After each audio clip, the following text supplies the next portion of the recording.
My name is Jamin Gurker. I'm your first friend in Alaska, and I'm an associate real estate broker in South Central Alaska. And with that being the case, I'm here today to give you the market update for what's going on in Eagle River. Now, for those of you who don't know, Eagle River is kind of a suburb, quasi-town, covered on the north side of Anchorage. It's kind of a smaller market, but it kind of operates more as like its own town just because we do have a lot of our own amenities here, and it does have a lot of appeal to it just because it is close to Anchorage, but it's very distinct from Anchorage as well. So small but mighty market, and it's in high demand for a lot of reasons. But today we're going to jump into the market update, though, looking first at the single family property, then the condos, and then the multifamily market. Before we get started though, make sure you give this video 2 big thumbs up, subscribe, comment in the comment section down below. That really does help, and let's jump into it. Now, the first thing that I want you to be aware of is that this time last year there were 30 single family properties available, and this year there are 37. So I am happy to see any increase in inventory that we can get, but we're still a long ways off from the market that we had prior to COVID, because we see that prior to COVID, usually we'd see anywhere from about 80 to about 110 properties available on the market for this time of year, which still wasn't a lot, but it's still a heck of a lot more than 37. So while we are seeing an increase in inventory, I'm really not seeing a big change one way or the other though.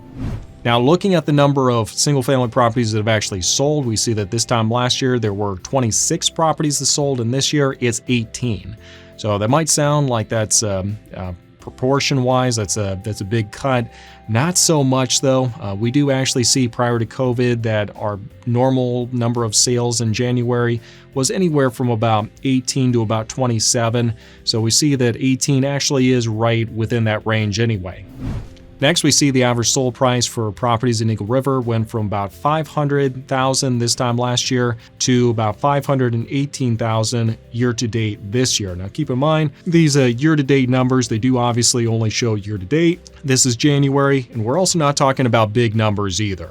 So we're definitely not talking about a big sample size, I guess I should say, for that matter either.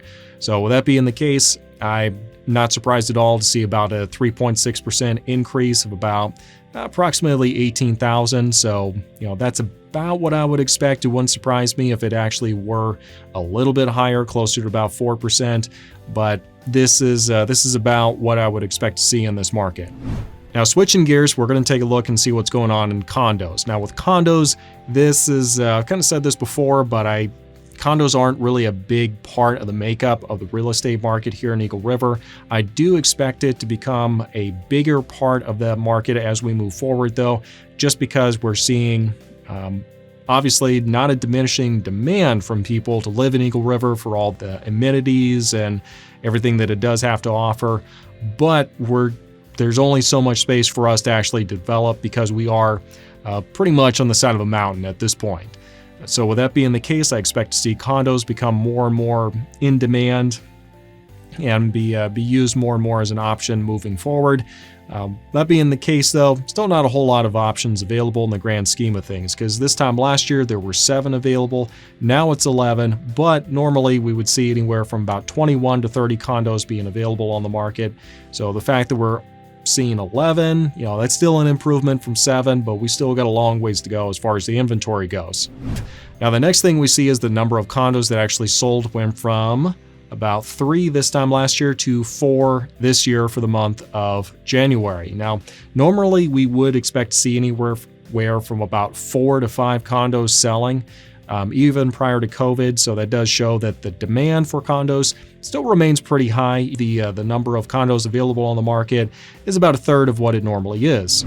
All right, now the next thing we see is the average sold price for condos went from about $319,000 this time last year to about $349,000 this year. Now this is year to date, and these are averages, and we can obviously talk about the value of and the impacts that having a small sample size makes on these averages, but by and large, we are not surprisingly going to see a pretty healthy increase in the average sold price for these condos. I'm not necessarily expecting 9.5–10% increase for the average sold price, a realistic reflection of the appreciation for the condos in this area, but it would not surprise me at all if we're sitting somewhere around 5–6%, somewhere in there, because got to keep in mind it's a much smaller pool, so you can have like some newer, more luxury condos selling, and those are just going to throw off all the numbers when you have a super small sample size.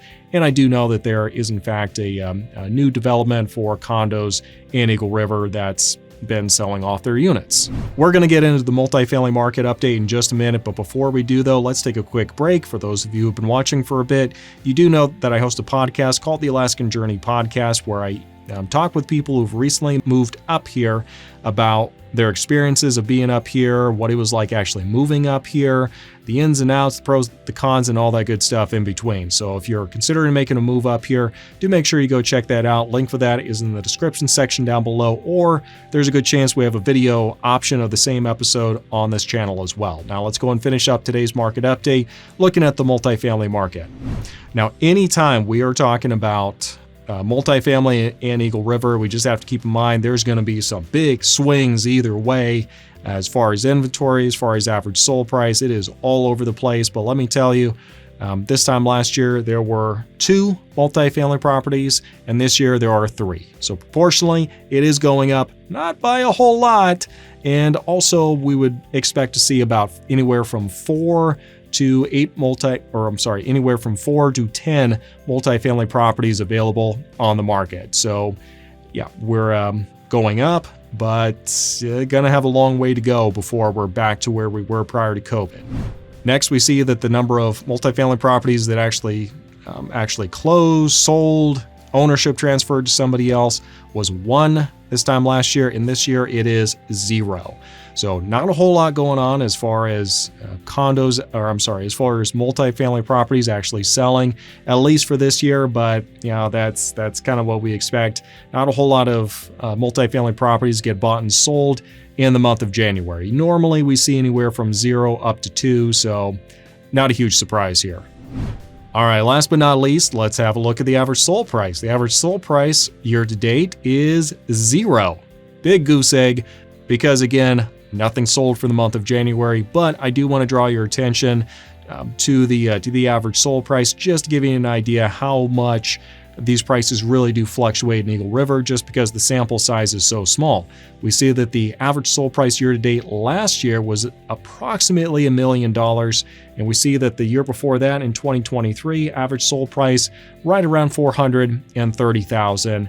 The year before that, right around $606,000, and the year before that, right around $570,000. So I tell you that just so you see there's a lot of fluctuation in the average sold price if that's all you're going off of, and it's really all over the place. But I don't think it's gone up by 132% like you would believe if you were going off just the averages. But I do believe we've probably seen a pretty healthy increase of probably anywhere from about 3 to maybe 4.5% appreciation, which, that's not bad for a multifamily. The big thing is just to make sure that your margins are good and you're not going to get yourself into a property that you're trapped in later on. All right, let's go and do the quick summary real quick here. If I'm a buyer and I'm looking at this market, there is definitely a lot more optimism out there now than there was even just a couple months ago, which is great. And a lot more people are willing to jump in here, which is not awesome because it means you're going to have more competition, okay? You're feeling more optimistic, so you have to remember other people are probably feeling the same thing, okay? And that just kind of is what it is. Now, the good news is we're not seeing the effect just yet where it's just a ton of competition and you have to compete against like 4 or 5, 10 other offers being made on a property. We're not really seeing that, but we are seeing more competition than what we've seen in the past couple of years. So if you're wanting to jump into the market, great, good time to be doing that from everything that we can see. And also just have that expectation, hey, we're probably going to have to compete a little bit, or we're going to have to be really decisive. And we see a property, we like a property, we make an offer on the property that we like, and we get that thing locked down, because what I've seen increasingly is people they've kind of slowed down a little bit from what we saw in 2021, because back then we saw a property, we had to make an offer within an hour, and it was just very stressful. Now it can slow down a little bit. You can take a couple days, but the problem is people are doing that, and in those couple of days, their competition is finally arriving on the scene and they're making offers. So the best thing I can say in this market, if you want to try to beat out the competition, just be super decisive. Okay, that's probably the biggest factor that we can see right now. Just being quick and decisive is going to stake your claim to a property. It's probably going to scare a lot of buyers away because most buyers are kind of gun shy after 2021, and they're going to avoid multiple offer situations if they possibly can. So that would be my recommendation there. If you want me to help you, by all means, reach out. I happen to be a real estate broker. That's what I do. I'm one of the best in the state, by the way. Now for sellers, we're kind of seeing it's a market where there's not a whole lot of inventory, so that does make it a seller's market. And also it's not as strong of a seller's market as what we saw back in 2021, where things just went crazy. You could ask for any price and still have upwards of 10 offers on the property within a few hours. We're not in that market, but we do see that this is still a seller's market. And if we play our cards right and make sure that we market it correctly, make sure the price we're asking for is within line with what the market would indicate, it should still go fairly quick. Now, investors, I've kind of said this before, but just make sure your numbers actually do balance out. It's really for your tenants' sake. I mean, for yours as well, but really for your tenants as well. It's unfair to them that, the dishwasher breaks down, and because you had absolutely no margin in your budget, they have to wait like 4, 5, 6 months for a new dishwasher. Okay, have margin in your budget so when things inevitably happen, you can make sure your people are taken care of.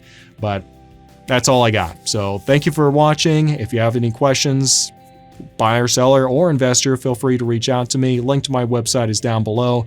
Be happy to help you, and we'll see you next time.